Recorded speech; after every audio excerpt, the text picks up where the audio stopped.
जब मैं परमेश्वर में आया तो ऐसे कुछ लोग थे मेरी जिंदगी में जो बड़े प्रभावशाली थे, जिनका बड़ा प्रभाव था मेरी जिंदगी के ऊपर, जिनका बड़ा प्रभाव था मेरे परिवार के ऊपर, मेरे फादर के ऊपर, मेरे मदर के ऊपर, हमारे परिवार के ऊपर, फाइनेंशियली, फिजिकली, सोशली, एवरीथिंग। वो हमसे 10, 12, 15, 20, 100 गुना बड़े थे। और उन्होंने कहा अगर तू परमेश्वर में गया, तेरे पास्टर को पीटेंगे, अगर तू प्रभु में गया तो हम तू वापिस आएगा पछता के। काका आप पढ़िया कर, ए वाली बुक पढ़िया कर, तू बाइबल छाड़ दे, तू पढ़नी। और परमेश्वर ने कहा अगर तेरी दाहिनी आंख ठोकर दे तो क्या कर, उसे निकाल कर क्या कर दे, फेंक दे। अपनी आंख की चिंता मत कर। अगर तेरा पांव तुझे ठोकर देता है तो काट कर फेंक दे, लंगड़ा होकर परमेश्वर के राज्य में प्रवेश कर जा। हाँ, काना होकर प्रवेश कर जा। इससे अच्छा कि तू दोनों आंखें पाते हुए तू नरक में चला जाए और दोनों पांव लिए तू नरक में चला जाए। काट दे उनको और मेरे राज्य में प्रवेश कर जा। जो कुछ तू छोड़ेगा मैं 100 गुना दूंगा, जो कुछ तू मेरे लिए गवाएगा मैं तुझे 100 गुना दूंगा। ओ आमीन, ऊंचा चाहिए। हालेलुया। मैंने क्या किया, एक कह लो कि मैं इतना फंसा हुआ था बीमारियों में और दुष्ट आत्मा में, और दूसरा मेरे को परमेश्वर के वचन की नॉलेज हो चुकी थी।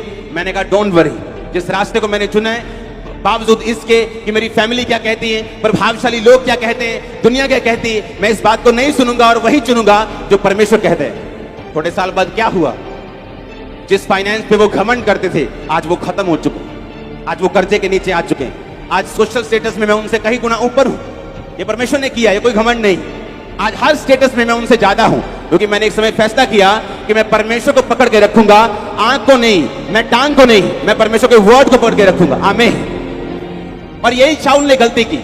शाऊल ने यही गलती की कि उसने अपने आप को परमेश्वर से ज्यादा धर्मी समझा।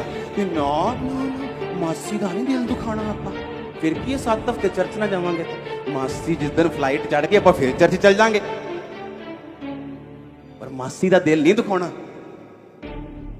और आपको मालूम नहीं, वही मासी आपको गालियां देने वाली 4 साल बाद, और ना आप घर के रहेंगे, ना जीसस के रहेंगे, ना मासी के रहेंगे, ना घर के, ना घाट के धोबी का कुत्ता, ना इधर का तो ना उधर। ऐसी हालत मैंने देखी, ऐसे लोगों की जिन्होंने मेरे साथ बपतिस्मा लिया, मेरे जैसे एक्साइटेड, मेरे जैसे अपने घरों को छोड़ने के लिए तैयार, मेरे जैसे प्रचार करने के लिए तैयार। लेकिन एक दिन फैमिली आके बोलती है, ए काका जे तू जाना है चर्च ते फिर तेला ना तेरा ब्याह करना, ना तेन दुकान से हिस्सा देना, ना तेन आ करना, सरेंडर कर दिए, चलो शादी हो जाएगी। अब शादी में बीवी रोज मारती है। सच कह रहा हूं मैं झूठ नहीं कह रहा हूं, पुलपेट पे हूं। मारती, मैंने कहा ऐसे मारती, फिजिकली मारती। जो लड़का किसी लड़के की बात सुनता नहीं था उससे लड़ता था, आज बीवी उसे मारती है। आज घर वाले कुछ नहीं दे रहे, कारण क्या, परमेश्वर बोलेगा, वो बोलता है अगर तुम मुझे छोड़कर संसार को चुनेगा, यही संसार तुझे शर्मिंदा भी करेगा, तुझे नीचा भी करेगा। अगर तुम मुझे चुनेगा मैं 100 गुना तुझे आदर दूंगा और ऊंचा करूंगा। चिंता मत करो पैसों की, परमेश्वर की चिंता करो। तुम्हारे पैरों के नीचे होगा पैसा, मैं आपको बता रहा हूं। तुम चलोगे ना, परमेश्वर बिछा देगा उसको। आप मेरी बात समझ रहे हो कि नहीं? आपको ये प्रूफ करना होगा कि आप उसकी संतान हैं, आप उसके सन हैं, आप उसके रियल डॉटर हैं। आपको अपने कर्मों से प्रूफ करना होगा। याकूब कहता है कि तुम अपने विश्वास को बिना कर्मों के दिखाओ। तुम बोलते हो मैं विश्वासी हूं, बिना कर्मों के तुम नहीं।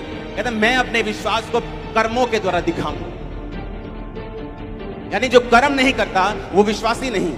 आपके कर्म बताते हैं, परमेश्वर में लिया गया स्टैंड बताते हैं। जो चीज परमेश्वर आपको आज मना कर रहा है वो आपको दुखी कर सकती है, वो आपको नाराज कर सकती है, आपको थोड़ी मुश्किल में, दुविधा में डाल सकती है, लेकिन याद रखो वो आपके लिए लाइफ सेविंग रेमेडी है।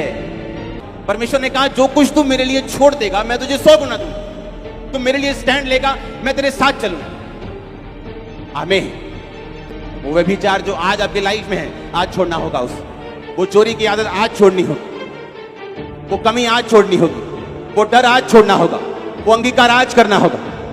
कल को उसे बड़ा मत करो, सांप को बड़ा मत करो, उसे अजगर मत बनाओ। आज तो वो काट रहा है, कल वो निगल लेगा अगर आप उसको बड़ा करेंगे। परमेश्वर नहीं चाहता। वो कोई भी चीज जो आपको करने के लिए कहता है उसमें आपका फायदा है। जो भी चीजें वो आपको करने के लिए कहता है वो आपको बचाने के लिए है, आपके परिवार को सेव करने के लिए है, आपके राज्य को स्थिर करने के लिए है। आमीन। ऊंचा ये बरकत तुम्हारी है चर्च।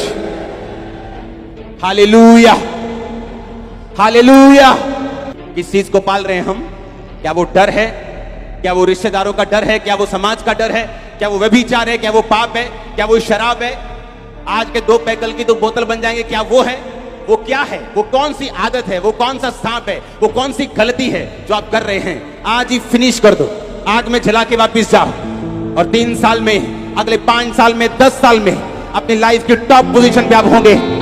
मैं ये प्रोफेसी कर रहा हूं आपके लिए यीशु मसीह के नाम में। जो परमेश्वर करने के लिए बोलता है उसका रिजल्ट बाद में आता है। वो आपको प्रार्थना करने के लिए बोलता है, पाप छोड़ने के लिए बोलता है, बोने के लिए बोलता है। एकदम से आपकी लाइफ में रिजल्ट नहीं आता, लेकिन वो धीरे धीरे रिजल्ट आता है। लेकिन जब आता है तो पक्का आता है। जब वो घर बनाता है चट्टान के ऊपर तो वो सदा के लिए होता है, वो टेम्परेरी नहीं होता। आप उस घर में रहेंगे, आपके बच्चे रहेंगे, आपके पोते रहेंगे। आप मेरी बात समझ रहे कि नहीं? मैं ईंटों वाले घर की बात नहीं कर रहा, मैं आपकी लाइफ के घर की बात कर रहा हूं। उस फाउंडेशन की बात कर रहा हूं जो आप परमेश्वर के वचन से अपनी लाइफ के लिए बना रहे हैं और अपने परिवार के लिए बना रहे हैं। आमीन, आमीन। दाऊद अपनी लाइफ के पूरी उम्र तक बुढ़ा होके, रिटायर होके, परमेश्वर में सो के गया। उसकी गद्दी से उतारने वाला दाऊद को कोई जन्मा नहीं था। क्यों? हर वक्त परमेश्वर की बात को सुनता था। उसने गलती भी की, उसको सजा भी मिली, लेकिन परमेश्वर की हुजूरी में जाना उसने नहीं छोड़ा। परमेश्वर की प्रेजेंस में गया, माफी को मांगा, हमेशा खुदाबंद की प्रेजेंस में रहता था। और बाइबल कहती है रिटायर होके गया। एक राजा का रिटायर होना, 66 लड़ाइयां लड़ना और 66 जीतना, इकोनॉमी का फिर भी ना गिरना और फिर भी रिटायर होके जाना, एक भी गलत योजना का उसके खिलाफ पास ना होना, ये परमेश्वर का हाथ था उसके सिर के ऊपर, जो मैं आप लोगों के सिर के ऊपर देख रहा हूं, जो मैं आपके परिवार के सिर के ऊपर, आपके फाइनेंस के सिर के ऊपर देख रहा हूं। आमीन। ऊंचा ये बरकत आपकी है चर्च।